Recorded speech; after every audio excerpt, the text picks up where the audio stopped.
देखिए हर खबर यहीं पर। सब्सक्राइब कीजिए TV9 भारतवर्ष। बड़ा सवाल ये होता है कि आखिर ये सोची समझी साजिश तो चीन की, इससे उसने क्या हासिल किया? अभी भी यथास्थिति बनी हुई है। इंटरनेशनल प्रेशर शायद कुछ घंटों में शुरू हो जाएगा चीन के ऊपर, और फौज की ताकत तो सिर्फ गलवान वैली में नहीं बल्कि हर फ्रंट पर भारत ने अपनी कई गुना ज्यादा बढ़ा दी है। क्या मिला उससे? विदेश मंत्री एस जयशंकर प्रसाद भी साजिशी आशंका जता चुके थे। तो आखिर चीन क्या चाहता है? इससे हासिल क्या होगा? और हिंदुस्तान चीन की इस चालबाजी के चक्रव्यूह को कैसे तोड़ेगा? आइए देखते हैं। I want your people to go back. Don't want you to go back. Ladakh की गलवान वैली में चीन ने भारत की पीठ पर छुरा घोंपा। 45 साल बाद LAC पर सिर्फ खून नहीं बहा, बल्कि वो भ्रम भी टूटा है जो हिंदुस्तान को था कि LAC पर खून नहीं बहता।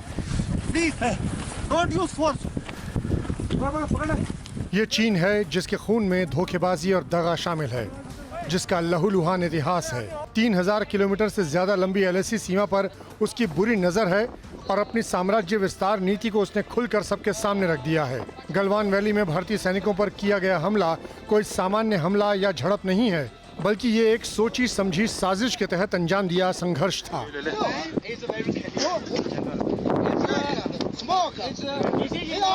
आखिर चीन चाहता क्या है?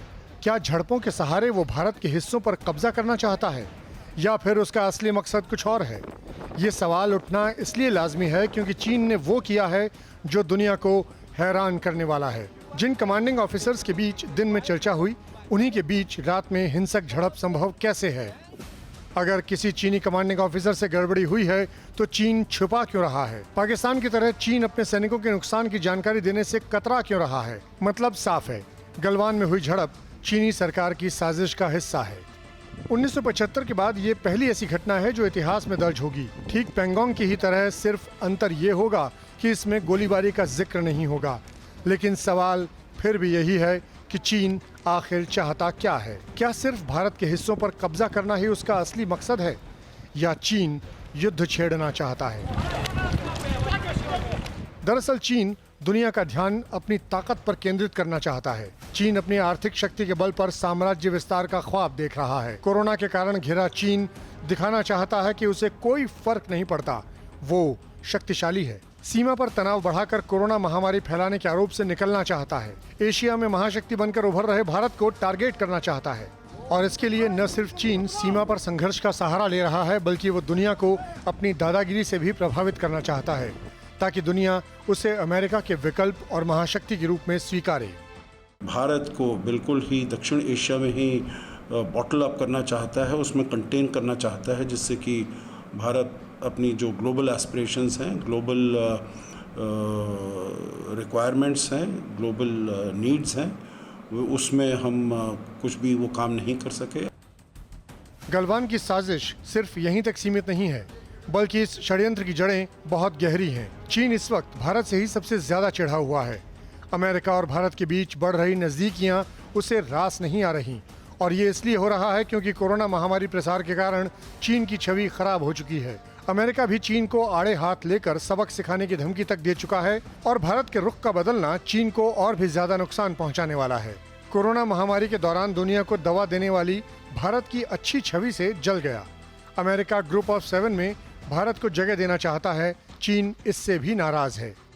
इसलिए चीन भारत पर दबाव बनाकर अमेरिका से बढ़ी नजदीकी को खत्म करना चाहता है। अब चीन भारत का ध्यान LAC की तरफ खींचना चाहता है, ताकि हिंदुस्तान ज्यादा से ज्यादा सेना का डिप्लॉयमेंट LAC पर करे, उस जगह जहां सैनिकों को रखना सबसे महंगा सौदा होता है, ताकि भारत को आर्थिक रूप से हानि हो और भारत जो बड़े वैश्विक संगठनों में शामिल हो रहा है वो सरहदी मसलों में उलझकर एशिया तक ही सीमित रहे।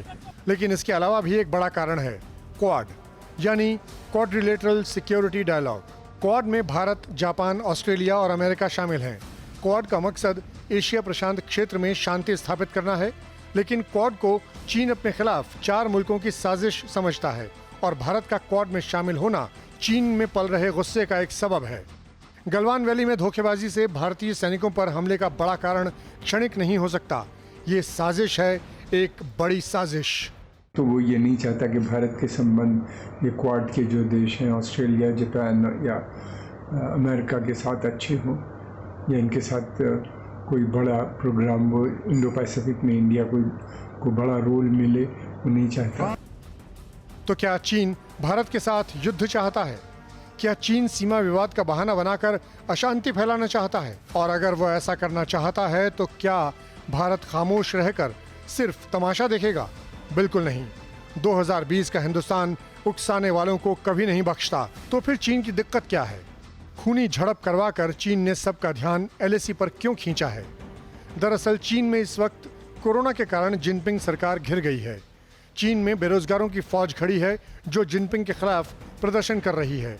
जिनपिंग सरकार चाहती है कि चीनी नागरिकों का आंतरिक मुद्दों से ध्यान भटकाया जाए। इसीलिए सोची समझी रणनीति के तहत चीनी सरकार ने झड़प कराई है। लेकिन न तो चीन की जनता को इससे कोई फर्क पड़ा है, न ही विश्व बिरादरी को, क्योंकि कोरोना काल में चीनी सरकार की छवि मिट्टी में मिल चुकी है और गलवान में भारतीय सेना पर हुए हमले ने उसी छवि को गर्त में पहुंचा दिया है। वो इंटरनल सिचुएशन से भी काफ़ी परेशान है अपने यहाँ की, और वो भारत से टेंशन मोल लेके वो कोशिश उसकी ये होती है कि वो अपनी जनता की का जो ध्यान है वो भारत की तरफ कर दे, बल्कि वो जिस समय उनके यहाँ अनएम्प्लॉयमेंट और जिस तरीके से लगातार बढ़ रही है, फिर उसके अलावा उनके यहाँ दूसरी समस्याएं जो खड़ी हो रही हैं अनएम्प्लॉयमेंट को से जुड़ी हुई या कोरोना वायरस की, उसमें जो उसको फेलियर हुआ है पूरी दुनिया से उसको कंडेम कर रही है, तो वो एक नई सिचुएशन क्रिएट करता है। लेकिन भारत करे तो क्या? क्या अतीत में चीन से मिले धोखेबाजी के जख्मों को अनदेखा कर दे, या फिर चीन को सबक सिखाने का समय आ गया है? जो चीन 1962 में भारत को मिली हार के उदाहरण की तरकारी परोसता है, उसे भी पता है कि इसके बाद 3 लड़ाइयों में उसी ने मुंह की खाई है। इसलिए भारत के विकल्प खुले हैं। चीन का इलाज सिर्फ एलएसी पर सैनिकों की मौजूदगी बढ़ाना नहीं है। चीन से राजनीतिक और कूटनीतिक स्तर पर बात करनी होगी। चीन को सबक सिखाने के लिए भारत को संबंधों की समीक्षा करनी होगी। पाकिस्तान की तरह चीन के खिलाफ गोलाबंदी करके उसे दुनिया से अलग थलग करना होगा। हालांकि ये इतना आसान भी नहीं है, लेकिन भारत जिन आर्थिक महाशक्तियों के साथ इस वक्त विकास की दिशा में आगे बढ़ रहा है, यहाँ वो हो सकता है। इसके अलावा चीन के खिलाफ एलएसी पर अड़े रहना चीन के हर मंसूबों पर पानी फेरने वाला कदम होगा।